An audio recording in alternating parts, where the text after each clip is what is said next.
ಓಂ ಸಮರ್ಥ ಸದ್ಗುರು ಶ್ರೀ ಸಾಯಿನಾಥಾಯ ನಮಃ. ಶ್ರೀ ಸಾಯಿ ಲೀಲಾಮೃತ ಅಧ್ಯಾಯ 9 ಉಪದೇಶ ಸಂಗ್ರಹ 1. ಇಹವರ ಶ್ರೇಯಸ್ಸುಗಾಗಿ ಸದ್ಗುರುವನ್ನು ಸೇವಿಸಿ ಅವರ ಅನುಗ್ರಹಕ್ಕೆ ಪಾತ್ರರಾಗುವುದೇ ಮುಖ್ಯವು. ಪ್ರಾಯಶ್ಚಿತ್ತವ ಇಲ್ಲದ ಮಹಾಪಾಪಗಳಿಗೂ ಸದ್ಗುರುವಿನ ಸೇವೆಯೇ ತರುಣೋಪಾಯವೆಂದು ಧರ್ಮಶಾಸ್ತ್ರ ಹೇಳುತ್ತದೆ. ಆದ್ದರಿಂದ ಬಹುಜನರಿಗೆ ಅದೊಂದೇ ಕಾರಣ ತರುಣೋಪಾಯವು. ಅಂತೆಯೇ ಸಾಧನೆಯೇ ಕಡೆಯ ದಶೆಯಲ್ಲಿ ಆತ್ಮನಿಷ್ಠನೂ ಶ್ರೋತೀಯನೂ ಆದ ಜ್ಞಾನಿಯನ್ನು ಆಶ್ರಯಿಸಬೇಕೆಂದು ಶಾಸ್ತ್ರೋಕ್ತಿ ಇರುವುದು.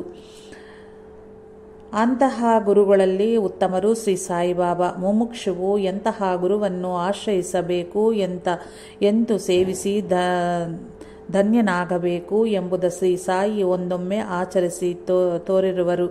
ಈ ವಿಷಯವನ್ನೇ ಮತ್ತೆ ವಿಶೇಷವಾದ ಕ್ರಮದಲ್ಲಿ ಉತ್ತಮೋತ್ತಮವಾದ ತಮ್ಮ ಬೋಧನೆಯಾಗಿ ಶ್ಯಾಮರಿಂದ ಹೇಳಿಸಿದರು. ಪ್ರಪಂಚದಲ್ಲಿನ ಎಲ್ಲ ಮತಗಳ ಆಧ್ಯಾತ್ಮಿಕ ಸಂಪ್ರದಾಯಗಳ ಮಹಾತ್ಮರ ಅನುಭವ ಸಾರವೆಲ್ಲವೂ ಅದರಲ್ಲಿಯೇ ಇರುವುದು. ಒಮ್ಮೆ ಸಾಟೆ ಎಂಬ ದೊಡ್ಡ ವ್ಯಾಪಾರಿಯು ಅತ್ಯಂತ ನಷ್ಟಕ್ಕೊಳಗಾಗಿ ಮನೆಯನ್ನು ತ್ಯಜಿಸಿ ಹೊರಗೆ ಬಂದು ಎಣಿಸಿದನು.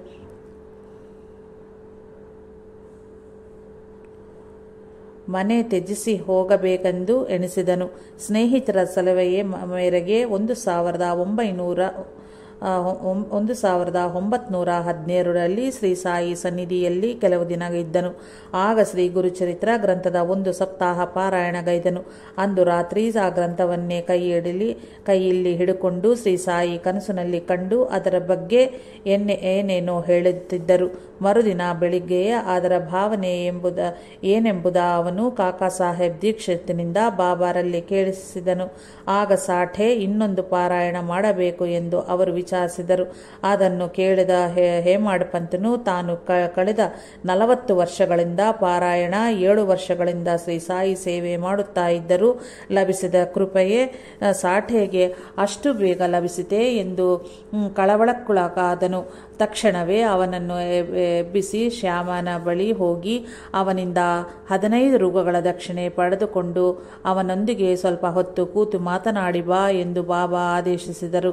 ಹೇಮಾಡ್ ಪಂತು ಹೋದಾಗ ಶ್ಯಾಮ ಪೂಜೆಗೆ ಕೂತುಕೊಂತಾ ಇದ್ದನು. ತಾನು ಬರುವವರೆಗೂ ಹೇಮಡ್ ಪಂತನ ಕೂತಿರು ಅಂತ ಹೇಳಿದನು. ಆಗ ಹೇಮಡ್ ಪಂತು ಶ್ಯಾಮನ ಮನೆಯ ಒಳಗ ಕಿಟಕಿ ಬಳಿಯಿದ್ದ ಏಕನಾಥ ಭಾಗವತವನ್ನು ನೋಡುತ್ತಲೇ ತಾನು ಆ ದಿನ ಮಾಡಬೇಕಾದ ಪಾರಾಯಣ ಮಾಡಲಿಲ್ಲವೆಂದು ನೆನಪಾಯಿತು. ಅದನ್ನು ತೆರೆಯ ಹೊತ್ತಿದಂತೆಯೇ ಆ ದಿನ ಪಾರಾಯಣಗೈಯುವ ಬೇಕಾದ ಭಾಗವೇ ತೆರೆದುಕೊಂಡಿತ್ತು. ತನ್ನನ್ನು ಇದಕ್ಕಾಗಿಯೇ ಬಾಬಾ ಕಳುಹಿಸಿರುವೆಂದು ತಿಳಿದು ಪಾರಾಯಣ ಪೂರ್ಣಗೊಳಿಸಿದನು. ಇಷ್ಟರಲ್ಲಿ ಶ್ಯಾಮನು ಪೂಜೆಯ ಪೂರ್ಣಗೊಳಿಸಿ ಬಂದನು. ಬಾಬಾ ತನ್ನಿಂದ ದಕ್ಷಿಣೆ ಕೇಳುವರೆಂದು ಹೇಮಾಡ್ ಪಂತನಿಂದ ಕೇಳಿ ತಿಳಿದು ನನ್ನ ಬಳಿ ಹಣವಿಲ್ಲವೆಂದು ಅವರಿಗೆ ತಿಳಿದಿದೆ. ನನ್ನ 15 ನಮಸ್ಕಾರಗಳೇ ನನ್ನ ದಕ್ಷಿಣೆಯಾಗಿ ಸಮರ್ಪಿಸು. ಸರಿ, ಆದರೆ ನಿನ್ನಂತಹ ವಿದ್ಯಾವಂತನು ನನ್ನ ಮಾತುಗಳ ಕೇಳಲು ಏಕ ಕಳುಹಿಸುವರು ಅರಿಯನು. ಆದರೆ ಬಾಬಾ ಪ್ರೇರೇಪಿಸಿದ ಲೀಲೆಯನ್ನು ಹೇಳುವನು. ಸಂಗಮನೆಯಿಂದ ಬಂದ ರಾಧಾಬಾಯಿ ತಾನು ಕೋರಿಕೊಳ್ಳದಲ್ಲೆಯೇ ಶ್ರೀ ಸಾಯಿ ತನಗೆ ಉಪದೇಶವೀಯದೆ ಹೊರತು ತಾನು ಅನ್ನಗ್ರಹಣ ಮಾಡನೆಂದು ನಿಶ್ಚಯಿಸಿಕೊಂಡಳು. 3ನೇ ದಿನ ಆಕೆಗೆ ಏನಾದರೂ ಹಿತ ನುಡಿಯಿರಿ ಎಂದು ಬಾಬಾರನ್ನು ಕೋರಿದನು. ಆಗ ಬಾಬಾ ಆಕೆಯನ್ನು ಕರೆಸಿ ಹೀಗ ಹೇಳಿದರು: ಅಮ್ಮ, ವ್ಯರ್ಥವಾಗಿ ನಿನ್ನನ್ನು ನೀನು ಬಾಧಗೂಳಪಡಿಸಿಕೊಳ್ಳಬೇಡ. ನನ್ನ ವೃತ್ತಾಂತವನ್ನು ಕೇಳು, ನಿನಗೆ ತುಂಬಾ ಉಪಕರಿಸುವುದು. ನನ್ನ ಗುರುವರಿಯರು ಶ್ರೇಷ್ಠ ಯೋಗಿಗಳು, ದಯಾಮಯರು. ಅವರಿಂದ ಉಪದೇಶವನ್ನು ಬಯಸಿ 12 ವರ್ಷ ಕಾಲ ಸೇವೆಗೈದನು. ಆದರೆ ಅವರು ನನಗೆ ಯಾವ ಮಂತ್ರವನ್ನೂ ಉಪದೇಶಿಸಿಲ್ಲ. ನನ್ನ ತಲೆಯನ್ನು ಬೋಳಿಸಿ 2 ಪೈಸೆಗಳ ದಕ್ಷಿಣೆ ಕೇಳಿದರು. ಅವರು ಕೇಳುವುದು ಹಣವಲ್ಲವು. 1ನೇ ಪೈಸಾ ಶ್ರದ್ಧೆ, ಅಂದರೆ ಸ್ಥಿರವಾದ ವಿಶ್ವಾಸ. ಅದನ್ನು ಸಮರ್ಪಿಸಿದನು. ಆ ಪ್ರೇಮಮೂರ್ತಿ ಯಾವಾಗಲೂ ಧ್ಯಾನಮಗ್ನರಾಗಿರುತ್ತಿದ್ದರು. ಅವರನ್ನು ನೋಡುತ್ತಲೇ ನಾನು ಆನಂದದಲ್ಲಿ ಮುಳುಗಿ ಹಸಿವು ಬಾಯಾರಿಕೆಗಳನ್ನು ಮರೆತನು. ಅವರನ್ನು ಮರೆತರೆ ನನಗೆ ಶಾಂತಿ ಇರುತ್ತರಿಲ್ಲ. ನನ್ನ ಮನಸ್ಸು ಅವರಲ್ಲಿಯೇ ನೆಲೆ ನಿಂತಿತು. ಅಷ್ಟು ಕಾಲವೂ ನನಗೆ ಅನ್ನ ವಸ್ತ್ರಗಳಿಗಾಗಿ ನ್ಯೂನತೆಯೇ ಇರಲಿಲ್ಲ. ಈ ಪ್ರೇಮಪೂರ್ಣವಾದ ವಿಶ್ವಾಸವೇ ನಾನಿತ್ತ ಮೊದಲು ಪೈಸೆ. ಅವರು ಕೇಳಿದ ಎರಡನೆಯ ಪೈಸೆ ಎಂದರೆ ಸಬೂರಿ, ಸಹನೆ, ಅಂದರೆ ಸಂತೋಷ, ದೃಢ ನಿಶ್ಚಯಗಳಿಂದ ಕೂಡಿದ ಸಹನೆ. ಅದು ಸರ್ವ ಪಾಪಗಳನ್ನು ಕಷ್ಟಗಳನ್ನು ತೊಲಗಿಸಿ ವಿಜಯವನ್ನಿರುವುದು. ಸರ್ವ ಸದ್ಗುಣಗಳು ಸಬೂರಿ ನಿಧಿ ವಿಶ್ವಾಸಕ್ಕಿದು ಸೋದರಿ.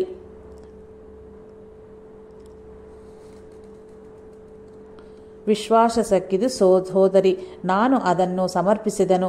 ಗುರುವಿನ ಕೃಪೆಗೆ ಕಾದಿದ್ದೆನು. ಅವರು ತಮ್ಮ ಮನೋದೃಷ್ಟಿಯನ್ನು ನನ್ನ ಮೇಲೆ ಇರಿಸಿ ನನ್ನನ್ನು ಉದ್ಧರಿಸಿದರು. ನನ್ನ ಪ್ರಯತ್ನವಾವುದೂ ಇಲ್ಲದೆ ಅವರ ಕೃಪೆಯಿಂದ ನನಗೆ ಈ ಸ್ಥಿತಿ ಪ್ರಾಪ್ತಿಯಾಯಿತು. ಇಂತು ಅವರೇ ನನಗೆ ಯಾವ ಮಂತ್ರವನ್ನೂ ಉಪದೇಶಿಸಿರಲು ನಾನು ನಿನಗೆಂತೂ ಉಪದೇಶ ಮಾಡಲಿ, ಮಂತ್ರವಾಗಲಿ ಮತ್ಯಾವ ಉಪದೇಶವನ್ನು ಆಗಲಿ ಯಾರಿಂದಲೂ ಪಡೆಯಬೇಡ. ನನ್ನ ಬಗ್ಗೆ ಸದಾ ಸರ್ವದಾ ಪ್ರೇಮಪೂರ್ಣವಾಗಿ ಚಿಂತನೆಗೈಯುತ್ತಲಿರು. ನಾನು ನಿನ್ನ ಮೇಲೆ ನನ್ನ ದೃಷ್ಟಿಯನ್ನು ಇರಿಸುವನು. ಹಾಗೆ ಮಾಡಿದಲ್ಲಿ ನಿನಗೆ ತಪ್ಪದೆ ಪರಮಾರ್ಥ ಪ್ರಾಪ್ತಿಯಾಗುವುದು. ಮಸೀದಿನಲ್ಲಿ ಕುಳಿತು ನಾನು ಎಂದಿಗೂ ಸುಳ್ಳು ಹೇಳನು. ಬೇರೆ ಸಾಧನೆಯಾಗಲಿ ಶಾಸ್ತ್ರ ವಿಜ್ಞಾನವಾಗಲಿ ಅವಶ್ಯವಿಲ್ಲವು. ಪೂರ್ಣ ವಿಶ್ವಾಸ ಮತ್ತು ಸಹನೆಯನ್ನು ಹೊಂದಿದರು. ಗುರುವೇ ದೈವ, ಗುರುವೇ ಸರ್ವವನ್ನೂ ಹೊಂದಿಸಬಲ್ಲನು. ಈ ಕಥೆಯನ್ನು ಕೇಳುತ್ತದಂತೆಯೇ ಹೇಮಾಡ್ ಪಂತಿಗೆ ಆನಂದಾಶ್ರಯಗಳು ಎಲ್ಲಿ ಮೀರಿ ಕಂಠ ಗದ್ಗದವಾಗಿ ಕಣ್ಣುಗಳ ಆನಂದ ಬಾಷ್ಪಗಳಿಂದ ತುಂಬಿ ಇಡೀ ಶರೀರವೇ ರೋಮಾಂಚಿತಗೊಂಡಿತು. ಇಷ್ಟರಲ್ಲಿ ದ್ವಾರಕಾಮಾಯಿಯಿಂದ ಘಂಟಾನಾದ ಕೇಳಿ ಮಧ್ಯಾಹ್ನ ಆರತಿಗೆ ಇಬ್ಬರು ತೆರಳಿದರು. ಭಕ್ತರು ಕೈಗಳನ್ನು ತಟ್ಟತಳ್ಳುತ್ತಾ ತಾಳಮೇಳಗಳೊಂದಿಗೆ ಹಾಡುತ್ತಾ ಆರತಿಯಲ್ಲಿ ಪಾಲ್ಗೊಂಡಿದ್ದರು. ಹೇಮಾಡ್ ಪಂತನ ಕೈ ಹಿಡಿದುಕೊಂಡು ಶ್ಯಾಮ ದ್ವಾರಕಾಮಾಯಿ ಆ ಜಂಗುಳಿಯ ಮಧ್ಯ ದರದರ ಎಳೆದುಕೊಂಡು ಹೋಗಿ ಶ್ರೀ ಸಾಯಿನಾಥ ಮಹಾರಾಜ್ ಬಲಪಕ್ಕದಲ್ಲಿ ಶ್ಯಾಮ ಕುಳಿತುಕೊಳ್ಳಲು ಹೇಮಾಡ್ ಪಂತಿ ಎದುರಿಗೆ ಕುಳಿತನು. ಆಗ ಬಾಬಾ ಹೇಮಾಡ್ ಪಂತನಿಗೆ ಶ್ಯಾಮನ 15 ರೂಗಗಳ ದಕ್ಷಿಣೆ ಕೇಳಲು ಶ್ಯಾಮ 15 ನಮಸ್ಕಾರಗಳನ್ನು ಅರ್ಪಿಸನಿರುವೆಂದು ಹೇಮಾಡ್ ಪಂತ್ ಉತ್ತರಿಸಿದನು. ಬಾಬಾ, ಸರಿ, ನಾನು ಹೇಳದಂತೆ ಶ್ಯಾಮನೊಂದಿಗೆ ಮಾತನಾಡಿ ಬಂದಿಯಾ? ಏನು ಮಾತನಾಡಿರಿ ಎಂದು ಕೇಳಲು ಇಬ್ಬರು ಸವಿಸ್ತರವಾಗಿ ಹೇಳದವನ್ನು ಕೇಳಿ ಬಾಬಾ, ಅರ್ಥವಾಯಿತಾ ಎಂದರು. ಅರ್ಥವಾಯಿತು, ನನ್ನ ಚಿತ್ತ ಶಾಂತವಾಯಿತು, ಸರಿಯಾದ ಮಾರ್ಗ ತಿಳಿಯಿತು ಎಂದನು ಹೇಮಾಡ್ ಪಂತ್. ನನ್ನ ಪದ್ಧತಿ ಅತ್ಯಾಶ್ಚರ್ಯಕರವಾದದ್ದು. ಈ ಒಂದು ಘಟನೆಯನ್ನು ಗುರ್ತಿಸಿಕೊಂಡರೆ ಸಾಕು ಎಂದು ಬಾಬಾ ಆದರೆ ಸಾರಾಂಶವನ್ನು ಹೀಗೆ ವಿವರಿಸಿದರು. ಆತ್ಮಜ್ಞಾನಕ್ಕೆ ನಿರಂತರ ಧ್ಯಾನವು ಅತ್ಯಗತ್ಯ. ಧ್ಯಾನದಿಂದ ಮನಸ್ಸು ಸ್ಥಿರವಾಗುತ್ತದೆ. ಸರ್ವಗತನಾದ ಈಶ್ವರನಲ್ಲಿ ಮನಸ್ಸನ್ನು ದೃಢವಾಗಿ ನಿಲ್ಲಿಸುವುದೇ ಪರಮಾರ್ಥವು. ಇದು ಸಾಧ್ಯವಾಗದಲ್ಲಿ ನನ್ನ ಆಕೃತಿಯನ್ನು ನಖಶಿಖಾಂತವೂ ಹಗಲಿರುಗಳಲ್ಲಿಯೂ ನಿನ್ನ ಮನಸ್ಸಿನಲ್ಲಿ ನಿಲ್ಲಿಸಿಕೊ. ನಿನ್ನ ಮನಸ್ಸು ಆ ಒಂದು ರೂಪವನ್ನೇ ಹೊಂದುವರು. ಧ್ಯಾನಿಸುವ ನೀನು, ಧ್ಯಾನಿಸಲ್ಪಡುವ ನಾನು, ಧ್ಯಾನವೆಂಬ ಕ್ರಿಯೆ ಮೂರು ಬೇರೆ ಬೇರೆಯಾಗಿ ಅನುಭವವಾಗದೆ ಸರ್ವಗತವಾದ ಚೈತನ್ಯವೇ ಅನುಭವವಾಗುವುದು ಎಂದರು. ಇಷ್ಟರಲ್ಲಿ ಆರತಿ ಪೂರ್ಣಗೊಂಡು ಭಕ್ತರೆಲ್ಲರೂ ಶ್ರೀ ಸಚ್ಚಿದಾನಂದ ಸದ್ಗುರು ಸಾಯಿನಾಥ್ ಮಹಾರಾಜ್ ಕಿ ಜೈ ಎಂದು ಜಯ ಜಯ ಧ್ಯಾನ ನಿಗಿದರು. ಆಗ ಜೋಗ್ ನಮಸ್ಕರಿಸಿ ಬಾಬಾರಿಗಿತ್ತ ಕಲ್ಲು ಸಕ್ಕರೆಯನ್ನು ಹೇಮಾಡ್ ಪಂತನ ಕೈಯಿನಲ್ಲಿ ಇಡುತ್ತಾ, ಬಾಬಾ ಹಾಗೆಯೇ ಮಾಡಿದ್ದಲ್ಲಿ ನಿನ್ನ ಸ್ಥಿತಿಯು ಈ ಪ್ರಸಾದದಂತೆಯೇ ಮಧುರವಾಗಿ ಸರ್ವಾರ್ಥ ಸಿದ್ಧಿ ಲಭಿಸುವುದು ಎಂದು ಪ್ರಸಾದಿಸಿದರು. ಈ ಲೀಲೆಯ ಬಗ್ಗೆ ಹೇಮಾಡ್ ಪಂತ್ ಹೀಗೆ ಹೇಳಿರುವನು. ನನ್ನ ಮನಸ್ಸಿನಲ್ಲಿ ಅಶಾಂತಿಯನ್ನು ಎಬ್ಬಿಸಿ ನನ್ನನ್ನು ಶ್ಯಾಮನ ಮನೆಗೆ ಕಳುಹಿಸಿ ಅಂದಿನ ಪಾರಾಯಣ ಪೂರ್ಣವಾಗುವಂತೆ ಮಾಡಿ ಶ್ಯಾಮನ ಮುಖದಿಂದ ಈ ಲೀಲೆಯನ್ನು ಶ್ರೀ ಸಾಯಿಯೇ ಹೇಳಿಸಿರುವರು. ನಿಜವಾದ ಗುರುವು ಹೇಗಿರುವನೂ ತಿಳಿದುಕೊಳ್ಳುವುದು ನಮ್ಮ ಮೊದಲ ಕರ್ತವ್ಯವು. ಆದ್ದರಿಂದಲೇ ಶ್ರೀ ಸಾಯಿ ಸದ್ಗುರುವನ್ನು ತಿಳಿದುಕೊಳ್ಳಬೇಕು. ಇಲ್ಲದಿದ್ದರೆ ಬಂದದ್ದಾರು ಏತಕ್ಕೆ, ಬೆರಣಿ ಆರಿಸಿಕೊಳ್ಳಿಕ್ಕ ಎಂದರು. ಮಾನವನು ಜನ್ಮ ತಾಳುವುದು ಸದ್ಗುರು ಕೃಪೆಯಿಂದೆ. ಮೃತ್ಯುವನ್ನು ಜಯಿಸೋಸವಿಗೆ ಹೌದು. ಮಾನವನು ಜನ್ಮ ತಾಳುವುದು ಸದ್ಗುರು ಕೃಪೆಯಿಂದೆ, ಮೃತ್ಯುವನ್ನು ಜಯಿಸಲಿಕ್ಕೆ ಹೌದು. ಸದ್ಗುರುವಿನ ಲಕ್ಷಣಗಳು ಈ ವೃತ್ತಾಂತದಲ್ಲಿ ಹೀಗೆ ಕಾಣುವುವು. ಶ್ರೋತಿಯನು ಬ್ರಹ್ಮನಿಷ್ಠನೂ ಆದವನ್ನೇ ಸೇವಿಸಬೇಕೆಂದು ವೇದಗಳು ಹೇಳುತ್ತಲಿವೆ. ತತ್ವವೇತ್ತನನ್ನು ಸೇವಿಸಬೇಕೆಂದು ಶ್ರೀಕೃಷ್ಣ ಭಗವದ್ಗೀತಾ 4ನೇ ಅಧ್ಯಾಯ 34ನೇ ಶ್ಲೋಕ ಹೇಳಿರುವನು. ವಸಿಷ್ಠರನ್ನು ಆಶ್ರಯಿಸದೆ ವಿಶ್ವಾಮಿತ್ರನು ಬ್ರಹ್ಮರ್ಷಿಯಾಗಲಿಲ್ಲ. ಶ್ರೀರಾಮ ತನ್ನ ಆಚರಣೆಯ ಮೂಲಕವೂ ಇದನ್ನೇ ಪ್ರಕಾಶಪಡಿಸಿರುವನು. ಶ್ರೀ ಗುರುಗೀತಾ ಇಂತಹವನನ್ನೇ ಗುರುವೆಂದು ಹೇಳುತ್ತದೆ. ಆದರದಲ್ಲೇ ನಿಜವಾದ ಫಕೀರು ಬಲು ಅಪರೂಪ ಎಂದು ಶ್ರೀ ಸಾಯಿನಾಥರು ಹೇಳಿರುವರು.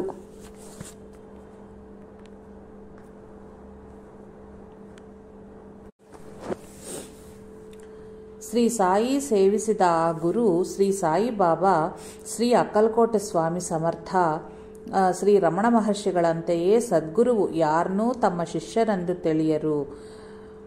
ಸರ್ವವನ್ನೂ ಆತ್ಮವಾಗಿಯೇ ದರ್ಶಿಸುವರು. ಶ್ರೀ ಸಾಯಿ ಎಲ್ಲರನ್ನೂ ಭಾವು, ಸೋದರ, ಮಾಯಿ, ತಾಯಿ ಎಂದರೆ ರಮಣ ಮಹರ್ಷಿಗಳು ಪ್ರತಿ ಜೀವಿಯನ್ನು ಅವರು ಎನ್ನುತ್ತಿದ್ದರು. ಆದ್ದರಿಂದ ಅವರು ಯಾರಿಗೂ ಯಾವ ಮಂತ್ರವನ್ನೂ ಉಪದೇಶಿಸರು. ಆಧ್ಯಾತ್ಮ ಪ್ರಚಾರ, ಶಿಷ್ಯ ಸಂಪಾದನೆ, ಗ್ರಂಥ ರಚನೆ, ಆಲಯ, ಮಠ, ಆಶ್ರಮ ನಿರ್ವಹಣಗಳು ಮಾಡರು. ಮುಮುಕ್ಷುವು ಅವರನ್ನು ಗುರುವಾಗಿ ವಿಶ್ವಸಿ ಪ್ರೇಮಮೂರ್ತಿಯಾಗಿ ಧ್ಯಾನಿಸಿ ಸೇವಿಸಿ ಉದ್ಧಾರವಾಗಬೇಕು. ಶ್ರೀ ಸಾಯಿ ಆಚರಿಸಿದಂತೆ. ಆದ್ದರಿಂದಲೇ ಯಾರ ಬಳಿಯೂ ಉಪದೇಶಕ್ಕಾಗಿ ತಳಮಳಿಸಬೇಡ ಎಂದು ಎಚ್ಚರಿಸಿದರು. ಅಂತಹ ಉತ್ತಮ ಗುರು ದೊರಕತನಂತರೇ ಅವರನ್ನು ಶ್ರದ್ಧೆ ಸಹನಗಳಿಂದಲೇ ಸೇವಿಸಬೇಕು.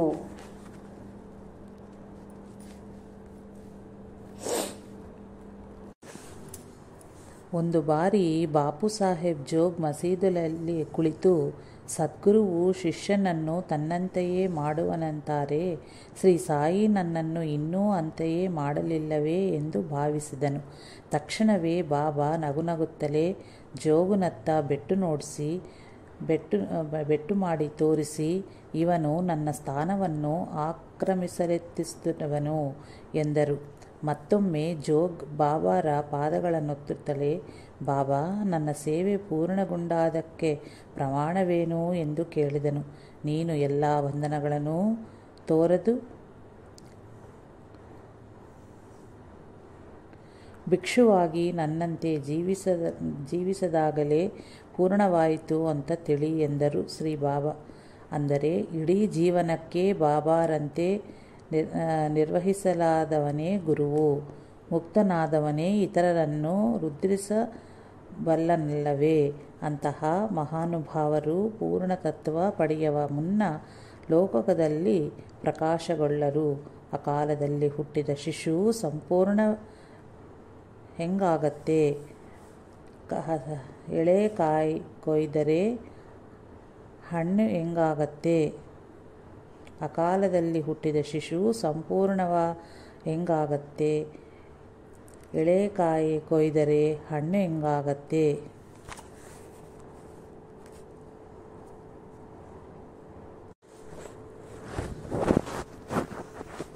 ಅಂತಹ ಮಹಾನುಭಾವರು ಪೂರ್ಣತತ್ವ ಪಡೆಯುವ ಮುನ್ನೆ ಲೋಕದಲ್ಲಿ ಪ್ರಕಾಶಗೊಳ್ಳರು. ಅಕಾಲದಲ್ಲಿ ಹುಟ್ಟಿದ ಶಿಶು ಸಂಪೂರ್ಣವಾಗಿ ಹೆಂಗಾಗತ್ತೆ? ಎಳೆ ಕಾಯಿ ಕೊಯ್ದರೆ ಹಣ್ಣು ಹೆಂಗಾಗತ್ತೆ? ಬಾಬಾ ಹೇಳಿದ ಗುರುಸೇವಾ ವೃತ್ತಾಂತದಿ ಸಾಮಾನ್ಯವಾಗಿ ಬೇರೆ ಬೇರೆ ಎಂದು ತಿಳಿಯಲ್ಪಡುವ ಧರ್ಮದಿ ಮಾರ್ಜಾಲ ಕಿಶೋರ ನ್ಯಾಯ, ಮರ್ಕಟ ಕಿಶೋರ ನ್ಯಾಯ, ಗುರು ಶಿಷ್ಯ ಸಂಬಂಧವು ಎರಡೂ ಬಗೆಯೂ ಮೇಳೈಸಿಕೊಂಡಿವೆ. ಶ್ರೀ ಸಾಯಿನಾಥರಂತೆ ಶ್ರದ್ಧಾ ಸಹನದೊಂದಿಗೆ ಗುರುವನ್ನು ಆಶ್ರಯಿಸಬಲ್ಲವನೇ ಶಿಷ್ಯನು. ಅಂತಹವನು ಗುರುವಿನಂತೆಯೇ ಕೇವಲ ತನ್ನ ಮನೋದೃಷ್ಟಿಯಿಂದಲೇ ಭಕ್ತನನ್ನು ಸದಾ ಕಾಪಾಡಿ ಪೂರ್ಣನಾಗಿಸಬಲ್ಲವನೇ ಗುರುವು. ಶ್ರೀ ಸಾಯಿನಾಥರಂತಹ ಗುರುವು ದೊರೆತ ನಂತರ ಸಕಲ ಶಾಸ್ತ್ರಗಳ ಸಾರವು ಭಕ್ತರಿಗೆ ಲೀಲೆಗಳ ರೂಪದಲ್ಲಿ ಅನುಭವವಾಗುವುದು. ಈ ಕಾಲದಲ್ಲಿ ಅಂತಹ ನಿಜವಾದ ಫಕೀರು ಬಲು ಅಪರೂಪ ಎಂದು ಶ್ರೀ ಸಾಯಿಯೇ ಹೇಳಿರುವರು. ನಮಗೆ ನಾವೇ ಆಗಲಿ ಆತ್ಮಜ್ಞಾನವಿಲ್ಲದವರಾಗಲಿ ಶಾಸ್ತ್ರವನ್ನು ಅಭ್ಯಸಿಸಲು ಗರ್ವ ಬಂದು ಸದ್ಗುರುವನ್ನು ಆಶ್ರಯಿಸಲಾರವು. ಉಪಾಸಿನಿ ಬಾಬಾರಂತೆ, ಶ್ರೀ ಗುರುಚರಿತ್ರೆಯಲ್ಲಿನ ತ್ರಿವಿಕ್ರಮ ಭಾರತಿಯಂತೆ ಕೇವಲ ಅಪೂರ್ವ ಪುಣ್ಯದಿಂದ ಅದನ್ನು ಸದ್ಗುರುವು ಹೋಗಲಾಡಿಸಬೇ ಕಷ್ಟ. ಇದಕ್ಕೊಂದು ಉದಾಹರಣೆಯೇ ಇರುವುದು. ಭಗವದ್ಗೀತೆಯನ್ನು ಚೆನ್ನಾಗಿ ಅಭ್ಯಸಿಸಿರುವೆಂದು ನಾನಾ ಚಾಂದೋರ್ಕರನನ್ನು ಎಲ್ಲರೂ ಗೌರವಿಸುತ್ತಿದ್ದರು. ಶ್ರೀ ಸಾಯಿ ಸನ್ನಿಧಿಯಲ್ಲಿ ತನ್ನ ಮನೋವಿಕಾರ ಕಲಿಯುತ್ತಲಿರಲು ಅವನು ಭಗವದ್ಗೀತೆಯ ಮೇಲುದನಿಯಲ್ಲಿ ಉದ್ಗರಿಸುತ್ತಿದ್ದನು. ಒಂದು ಬಾರಿ ಬಾಬಾ ಅವನು ಅಂತೆ ಉದ್ಗರಿಸುತ್ತಿದ್ದ ಶ್ಲೋಕವನ್ನು ಗಟ್ಟಿಯಾಗಿ ಹೇಳಿ ಅದರ ಅರ್ಥವನ್ನು ವಿವರಿಸೆಂದರು. ಆಗ ಅವನು 4ನೇ ಅಧ್ಯಾಯದ 34వ ಶ್ಲೋಕ ತದ್ವಿದ್ಧಿ ಪ್ರಣಿಪಾತೇನ ಪರಿಪ್ರಶ್ನೇನ ಸೇವೆಯ ಉಪದೇಕ್ಷಂತೆ ಜ್ಞಾನಿನ ಸತ್ವದರ್ಶಿನಃ ಹೇಳಿ ಗುರುವಿಗೆ ಸಾಷ್ಟಾಂಗ ನಮಸ್ಕಾರ ಸೇವೆಗೈಯ್ದು ಪ್ರಶ್ನಿಸು. ಆಗ ಬ್ರಹ್ಮಜ್ಞಾನಿಗಳು ನಿನಗೆ ಜ್ಞಾನ ಉಪದೇಶಿಸುವರು ಎಂದು ಅದರ ಅರ್ಥವನ್ನು ಹೇಳಿದನು. ಆಗ ಶ್ರೀ ಸಾಯಿ ಅವನನ್ನು ಇಂತು ಕೇಳಿದರು.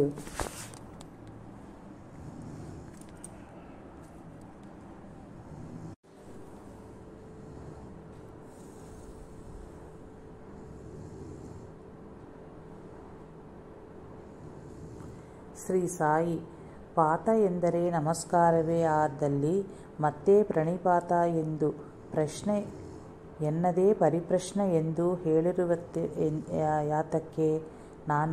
ನನಗೆ ತಿಳಿದುವುದು ಅರ್ಥವದೇ ಹೌದು. ಶ್ರೀ ಸಾಯಿ, ಸೇವೆ ಎಂದರೇನು? ನಾವು ಯಾವಾಗಲೂ ನಿಮಗೆ ಮಾಡುವ ಸೇವೆಯನ್ನೇ ಸೇವೆ ಎನ್ನುವರು. ಶ್ರೀ ಸಾಯಿ, ಜ್ಞಾನವೆಂಬ ಪದಕ್ಕೆ ಬದಲಾಗಿ ಇನ್ನೇನಾದರೂ ಸರಿಬಹುದೇ? ಅಜ್ಞಾನ ಎಂದು ಓದಿದಲ್ಲಿ ಛಂದಸ್ಸು ಸರಿಹೋಗುತ್ತಾದರೂ ಭಾಷ್ಯಗಳವಾವು ಅಂತೂ ವಿವರಿಸಲಿಲ್ಲ. ಶ್ರೀ ಸಾಯಿ, ಆದರೆ ಏನು? ಅದಕ್ಕಿಂತಲೂ ಒಳ್ಳೆಯ ಅರ್ಥ ಬಂದಲ್ಲ. ಹಾಗೆಯೇ ಓದಬಹುದಲ್ಲ. ಅರ್ಥವೂ ಹೇಗೆ ಸರಿಹೋದವೆಂದವೂ ಹೇಳುವನು. ಪರಬ್ರಹ್ಮ ಸ್ವರೂಪನಾದ ಕೃಷ್ಣನು ಇತರ ಜ್ಞಾನಿಗಳನ್ನು ಸೇವಿಸು ಎಂದು ಅರ್ಜುನನಿಗೆ ಹೇಳಿರೋದೇನಕ್ಕೆ?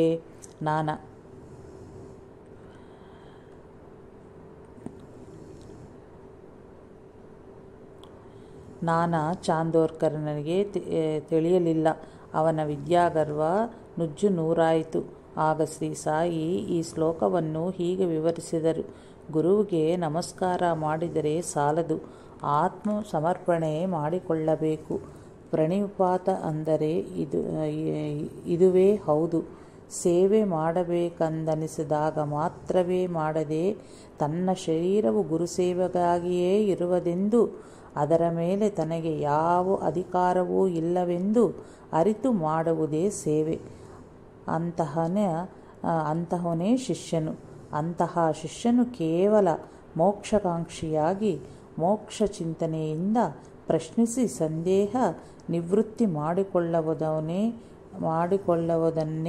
ಪರಿಪ್ರಶ್ನ ಎನ್ನುವರು.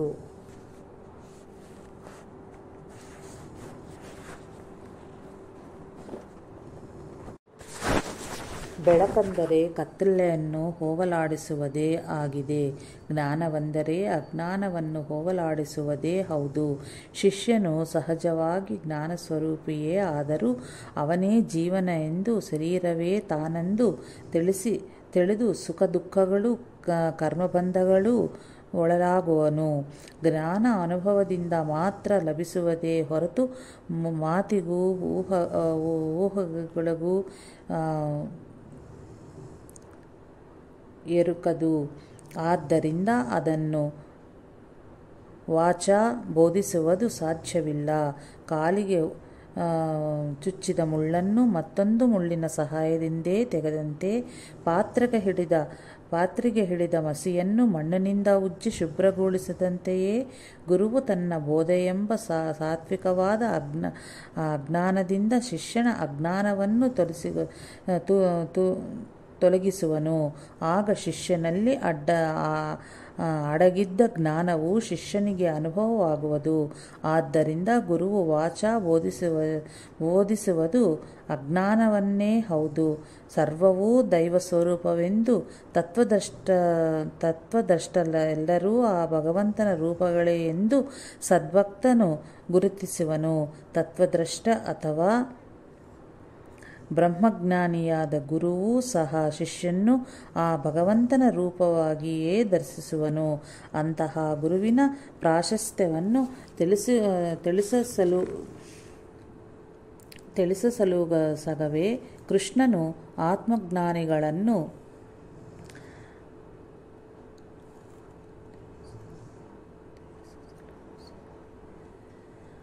ಗುರುವಿನ ಪ್ರಾಶಸ್ತ್ಯವನ್ನು ತಿಳಿಸಲುಸಗವೇ ಕೃಷ್ಣನು ಆತ್ಮಜ್ಞಾನಿಗಳನ್ನು ಸೇವಿಸಬೇಕೆಂದನು ಎಂದು ಶ್ರೀ ಸಾಯಿ ಸಮರ್ಥರು ಅರುಹಿದರು.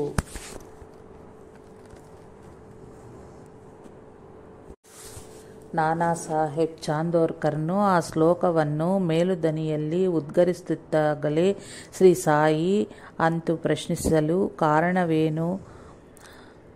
ಅರ್ಜುನನು ಈ ಶ್ಲೋಕದಲ್ಲಿ ಹೇಳಿದಂತೆಯೇ ಶ್ರೀಕೃಷ್ಣವನ್ನು ಪರಿಪ್ರಶ್ನೆಗಳ ಮಾಡಿದ ಕಾರಣದಿಂದಲೇ ಸಕಲ ಶಾಸ್ತ್ರವಾದ ಭಗವದ್ಗೀತೆಯು ರೂಪ ತಾಳಿತು. ನಾನಾ ಸಾಹೇಬ್ ಚಾಂದೋರ್ಕರನ್ನು ಅನೇಕ ರೀತಿಯಿಂದ ಪ್ರಶ್ನಿಸಿ ಪರಿಪ್ರಶ್ನೆಯನ್ನಂತೂ ಮಾಡಬೇಕು ಶ್ರೀ ಸಾಯಿನಾಥರು ತಿಳಿಸಿಕೊಟ್ಟರು. ಪರಿಪ್ರಶ್ನೆಯನ್ನಂತೂ ಎಂತೂ ಮಾಡಬೇಕೋ ಶ್ರೀ ಸಾಯಿನಾಥರು ತಿಳಿಸಿಕೊಟ್ಟರು.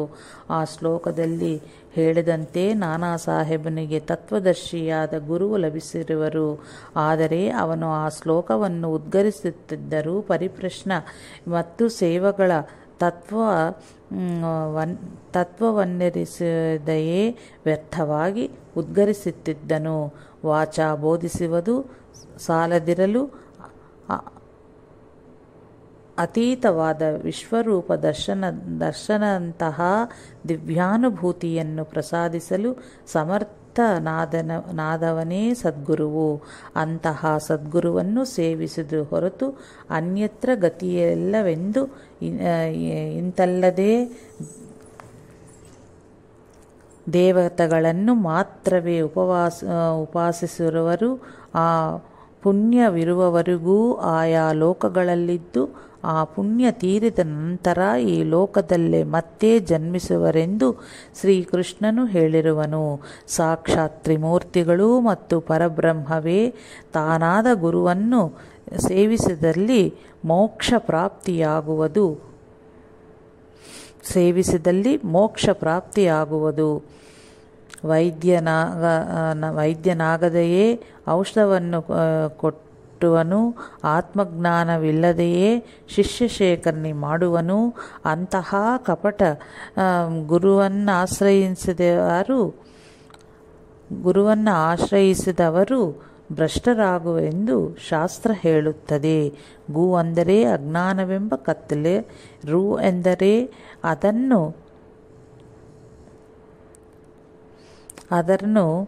ಅದನ್ನು ಹೋಗಲಾಡಿಸುವವನು ಅರ್ಥಾತ್ ಬೆಳಕೇ ಕತ್ತಲೆಯನ್ನು ಹೋಗಲಾಡಿಸಬಲ್ಲದು.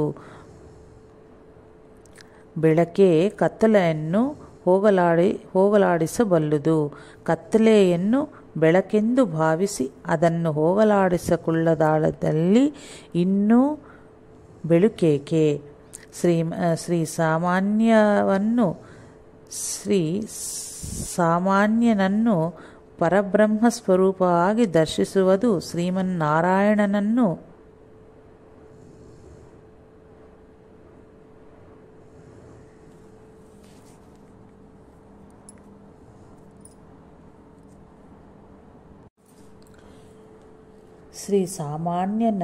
ಪರಬ್ರಹ್ಮಸ್ವರೂಪವಾಗಿ ದರ್ಶಿಸುವುದು ಬ್ರಹ್ಮಜ್ಞಾನಿಗೆ ಮಾತ್ರವೇ ಸಾಧ್ಯವಾಗುವುದೇ ಹೊರತು ಅಜ್ಞಾನಾದ ಸಾಮಾನ್ಯನಿಗಂತೂ ಸಾಧ್ಯವಾದಿತ್ತು.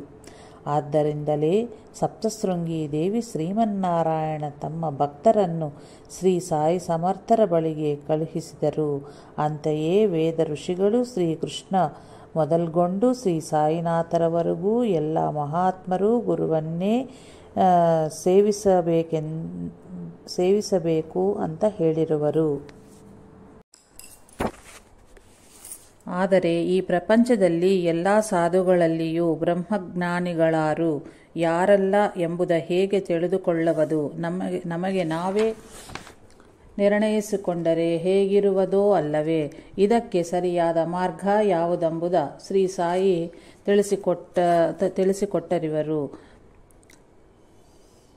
ಕುಶಾಭಾವು ಎಂಬವ ಪ್ರಾಧ್ಯಾಪಿಕ ಟೀಚರ್ ಒಬ್ಬ ಸಾಧುವನ್ನು ಆಶ್ರಯಿಸಲು ಅವನೊಂದು ಮಂತ್ರವ ಹೇಳಿಕೊಟ್ಟರು. ಅದರ ಮೂಲಕ ಅವನು ಕೋರಿಕೊಳ್ಳಲು ಹಣ್ಣುಗಳು, ಮಿಠಾಯಿಗಳಂತಹ ವಸ್ತುಗಳು ವಿಶೇಷವಾದ ರೀತಿಯಲ್ಲಿ ಅವನ ಕೈ ಸೇರುತ್ತಿದ್ದವು. ಅದನ್ನು ನೋಡಿ ಜನರು ಅವನ ಸುತ್ತಲೂ ಸೇರಲಾರಂಭಿಸಿದರು. ಕೆಲವರು ಅವನನ್ನು ವಿಧವಾಗಿ ವಿಮರ್ಶಿಸಲಾರಂಭಿಸಿದರು. ಹಾಗೆ ವಿಮರ್ಶಿಸಿದವರನ್ನ ದಂಡಿಸಲೊಸಗೆ ಅದಕ್ಕೆ ತಕ್ಕ ಮಂತ್ರವನ್ನು ಉಪದೇಶಿಸಲೆಂದು ಅವನು ಆ ಸಾಧುವನ್ನು ಪೀಡಿಸಲಾರಂಭಿಸಿದನು. ಆ ಸಾಧುವು ಕುಶಾಭಾವುನಿಗೆ ಇನ್ನು ಮುಂದೆ ಸಾಯಿಬಾಬಾರನ್ನು ಆಶ್ರಯಿಸ ಎಂದು ಹೇಳಿ ಹಿಮಾಲಯಕ್ಕೆ ಹೊರಟು ಹೋದನು. ಕುಶಾಭಾವು 1909ರಲ್ಲಿ ಶಿರಡಿ ಸೇರಿದನೇ ಹೊರತು ಬಾಬಾ ಅವನನ್ನು ದ್ವಾರಕಾಮಾಯಿ ಒಳಗೆ ಬರಗೂಡದೆ ಅವನು ಆ ಶಕ್ತಿಗಳನ್ನು ಗೋದಾವರಿ ನದಿಯೆಲ್ಲ ಬಿಡದ ಹೊರತು ದ್ವಾರಕಾಮಾಯಿಯೊಳಗೆ ಬಿಡಲೆಲ್ಲುನೆಂದು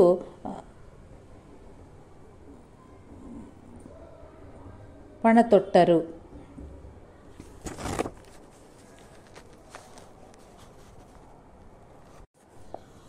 ಅವನು ಆ ಶಕ್ತಿಗಳನ್ನು ಗೋದಾವರಿ ನದಿಯಲ್ಲಿ ಬಿಡದ ಹೊರತು ದ್ವಾರಕಾಮಾಯಿಯೊಳಗೆ ಬಿಡಲೊಲ್ಲನೆಂದು ಹಣತೊಟ್ಟರು. ಆ ಮಂತ್ರಶಕ್ತಿಯಿಂದ ಅವನು ಬೇರೆಡೆಯಿಂದ ವಸ್ತುಗಳನ್ನು ತರಿಸುತ್ತವರೆಂದು, ಆದ್ದರಿಂದ ಅವುಗಳ ಅಮಾಯಕರನ್ನು ಅಪವಿತ್ರಗೊಳಿಸುತ್ತಿರುವ ಕಳ್ಳತನದ ಸೊತ್ತೆಂದು ಬಾಬಾ ಹೇಳಿದರು. ಕುಶಾಭಾವನ್ನು ನೋಡಿದವರು ಸಹ ಅಂತಹ ಶಕ್ತಿಗಳ ಮೇಲೆ ವ್ಯಾಮೋಹ ಬರುವುದಲ್ಲವೇ? ಹೀಗೆ ಅವನನ್ನು ಅವನ ಸುತ್ತಮುತ್ತಲಿರುವವರನ್ನು ಅಪವಿತ್ರಗೊಳಿಸುವ ಆ ಶಕ್ತಿಗಳನ್ನು ಕುಶಾಭಾವು ತ್ಯಜಿಸಬೇಕೆಂದು ಬಾಬಾ ಹಿತನುಡಿದರು. ಕಡೆಗೆ ಅವನು ಅದನ್ನು ಗೋದಾವರಿಯಲ್ಲಿ ತ್ಯಜಿಸಬಂದ ಅನಂತರ ಬಾಬಾ ಅವನಿಂದ ಪ್ರತಿದಿನವೂ ಶ್ರೀ ಸಮರ್ಥ ರಾಮದಾಸ ಸ್ವಾಮಿ ರಚಿಸಿದ ದಾಸಬೋಧೆಯನ್ನು ಪಾರಾಯಣ ಮಾಡಿಸುತ್ತಿದ್ದರು. ಕುಶಾಭಾವುನಿಂದ ಶ್ರೀ ಗುರುಚರಿತ್ರೆಯನ್ನು 108 ಬಾರಿ ಪಾರಾಯಣ ಮಾಡಿಸಿದ ಅನಂತರ ಅವನನ್ನು ಈ ಕೆಳಕಂಡತೆ ಅನುಗ್ರಹಿಸಿದರು.